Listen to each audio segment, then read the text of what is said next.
Eto na mga kabasketball, marami na naman tayong updates. Una na nga dyan, etong naging debut game na itong ating pambatong si Kai Sotto para nga sa Yokohama, kung saan tinapos na nila yung 8 winning streak netong Mikawa mga kabasketball. At etong ating pambatong si Renz Abando ay posible palang hindi na makapaglaro ngayong season dahil nga doon sa tinamon niyang injury netong nakaraan lang.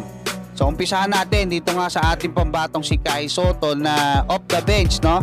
Dito nga sa naging laban ng Yokohama saka ng Mikawa, at ipinasok si Kai, 3 minuto na lang yung nalalabi sa first quarter. So maintindihan natin yun mga kabasketball kasi coming from injury saka bagong kupunan, talagang most likely talagang off the bench.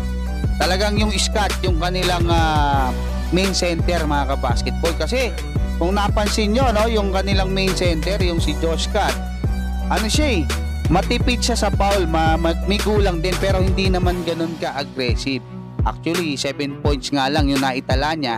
Ngayon pagpasok ni Kai, maganda kaagad yung nagawa niyang depensa. Actually 4 na block sana yung stats ni Kai ngayon, nga lang hindi na counted yung isa kasi na-foul nung teammate niya.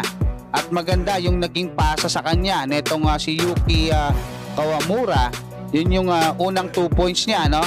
Pero bago yon, nagkaroon pala muna siya ng isang free throw mula doon sa sabit sa kanya ni Gardner mga kabasketball, kasi pinasabitan niya. So naipasok niya yung isang free throw doon.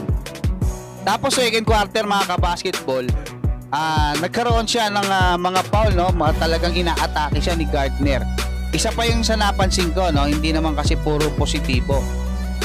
Yung tungkol doon sa foul trouble. So kaya medyo talagang 13 minutes lang yung nilaro ni Kai Sotto ngayon, kasi umpisa pa lang 2 foul na kagad siya. Tapos pagpasok niya ng second quarter, na foul uli siya, nakakuha uli siya ng foul. Pag dating ng third quarter, nakakuha uli siya. So pang-apat, buti na lang itong panghuli ay hindi siya graduate.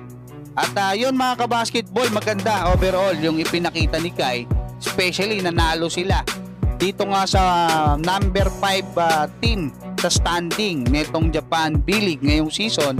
Sa overall na yun mga kabasketball, at asahan natin na aangat yung standing netong Yokohama, especially kung mananalo pa sila bukas. May laro sila mga kabasketball 1:00 ng hapon. So mag-a-update din tayo pagkatapos niyang laban na yan. Yan pa rin yung makakalaban nila, yung Mikawa, no? I'm sure babawi yan mga kabasketball. Puntahan naman natin itong naging masamang pagbagsak ni Renz Abando, no? Doon sa naging laban nila diyan nga sa KPL. At binago na yung desisyon kasi wala pang kumbaga fine na ipinigay doon nung nakaraan patungkol nga dito sa import ng kalaban nila, no, si Unwakus. At nung ni-review nila ng KPL Secretariat ay sinasabi nga na nag-fine na o pinagmulta nila ng $2,400 o 128, mga ganon, 128,000 etong si Unwakus, kasi doon nung tiningnan nila mga kabasketball parang may tulak.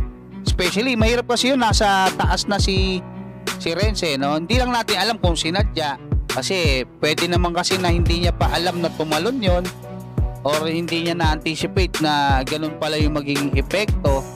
Pero yun nga, ang matindi kasi doon yung naging pagbagsak ni Renz, talagang yung dibdib niya, no, ay yung likod niya yung tumama sa sahig. At nag-update pa rin itong si Baik, kasi talaga yung nag-update dito sa KPL ayon doon sa kanyang source, isang medical staff diyan nga sa Korea, no, na sinasabi na ayaw magpakilala na mukhang malabong makapaglaro ngayong season na itong si Renz Abando kapag sumalang siya sa surgery. So yun yung sinasabi niya mga kabasketball, kasi yung pag-recover pa lang daw mula doon sa yung physical, no, para maging fully restored etong si Renz Abando, ilang buwan na raw yung kakainin nun. So most likely hindi raw siya makakapaglaro na ngayong season.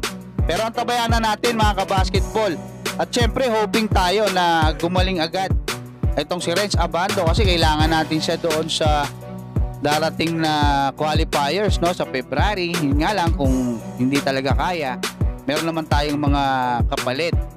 Tapos sinabi niya pa rito na itong Korea daw isa sa may pinakamagagaling na sports rehabilitation na hospitals. So antabayan na natin mga kabasketball yung mga susunod na updates dyan. Maraming salamat at God bless sa inyong lahat.